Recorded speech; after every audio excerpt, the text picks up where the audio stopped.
Polis, alas 8. Labas. Balik.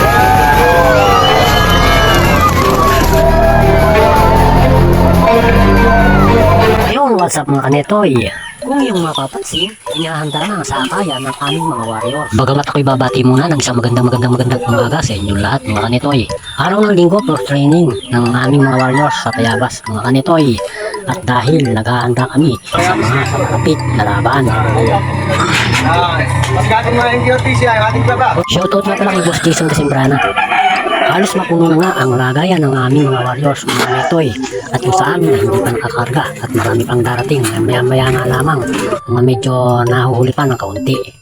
At ito na nga mga kanetoy ang aming iti-training ng Tayabas mga kanetoy. Meron kami 13 pinasabay at munti ka pa nga makalipad yung isa.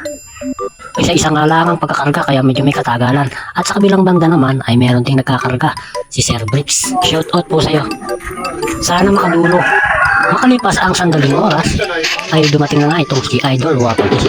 Daladala kanyang maleta, punong-puno ng kwarta. Ay, kalahati pala, daladala kanyang lagay ng kalapati. Joke lang Idol, shoutout sa'yo. At nagdadating na nga ang mga manlilipad ng Maubang Quezon.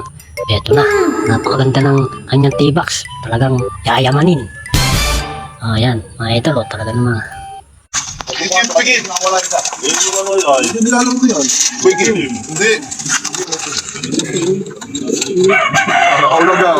T-Box pala, quality na. Ay, paano pa kaya yung laman? Talaga naman siguro quality lahat ang laman ng T-Box na yun. At shoutout nga po pala dito sa nakakulay blue ang aming presidente, si Presidente Philip.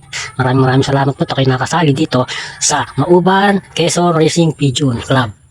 Shoutout po sa inyong lahat. At shoutoutin po kay Boss Imay, ang talaga namang laging nagwawagi.